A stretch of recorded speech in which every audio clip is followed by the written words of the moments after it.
ಕರ್ತನಲ್ಲಿ ಪ್ರಿಯವಾದವರೇ, ಯೇಸು ಕ್ರಿಸ್ತನ ಉನ್ನತವಾದ ನಾಮದಲ್ಲಿ ನಿಮ್ಮೆಲ್ಲರನ್ನ ವಂದಿಸುತ್ತೇನೆ. ಈ ದಿನದ ದೇವರ ವಾಕ್ಯದ ಭಾಗ 1 ಕೊರಿಂಥ 13ನೇ ಅಧ್ಯಾಯ 13ನೇ ವಚನ. ಹೀಗಿರುವುದರಿಂದ ನಂಬಿಕೆ, ನಿರೀಕ್ಷೆ, ಪ್ರೀತಿ ಈ ಮೂರೇ ನಿಲ್ಲುತ್ತವೆ. ಇವುಗಳಲ್ಲಿ ದೊಡ್ಡದು ಪ್ರೀತಿಯೇ.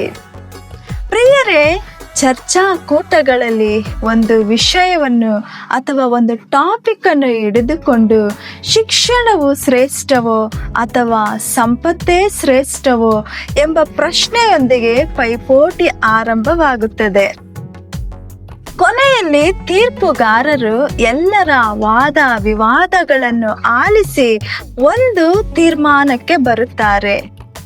ಅದೇ ರೀತಿ 1 ಕೊರಿಂಥ 13ನೇ ಅಧ್ಯಾಯದಲ್ಲಿ ಪೌಲನು ಒಂದು ಚರ್ಚೆಯನ್ನು ಇಡುತ್ತಾನೆ.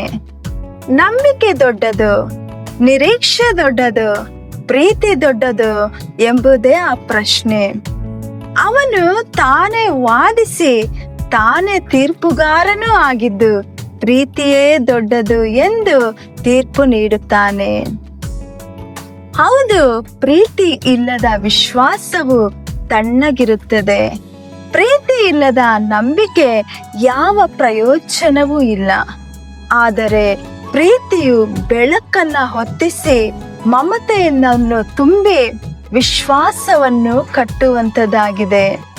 ನಂಬಿಕೆಯನ್ನು ಪ್ರಚೋದಿಸಿ ಆಸೆಯಿಂದ ಕಾಯುವಂತೆ ಮಾಡುತ್ತದೆ. ಪ್ರೀತಿಯು ಶಾಶ್ವತವಾಗಿ ಮುಂದುವರಿಯುತ್ತದೆ. ಪ್ರೀತಿಯೇ ದೊಡ್ಡದು.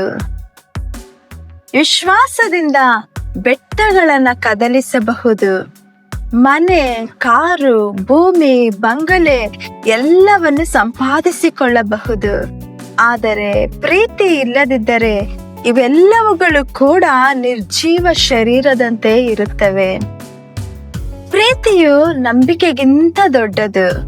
ಅದಕ್ಕಾಗಿಯೇ ತಂದೆಯಾದ ದೇವರು ಈ ಲೋಕದಲ್ಲಿ ಮನುಷ್ಯರು ಪಾಪ ಮಾಡಿ ಆತನಿಂದ ದೂರ ಹೋದಾಗಲೂ ತನ್ನ ಏಕೈಕ ಪುತ್ರನನ್ನು ಈ ಜನರಿಗಾಗಿ ನೀಡಿ ಶಿಲುಬೆಯ ಮೇಲೆ ಬಲಿಯಾಗಲು ಒಪ್ಪಿಸಿಕೊಟ್ಟನು. ಕ್ರಿಸ್ತನು ನಮಗಾಗಿ ಮರಣ ಹೊಂದಿದ್ದರಿಂದಲೇ ದೇವರು ನಮ್ಮ ಮೇಲೆ ಇಟ್ಟಿರುವಂತ ತನ್ನ ಪ್ರೀತಿಯನ್ನ ತೋರ್ಪಡಿಸಿದನು.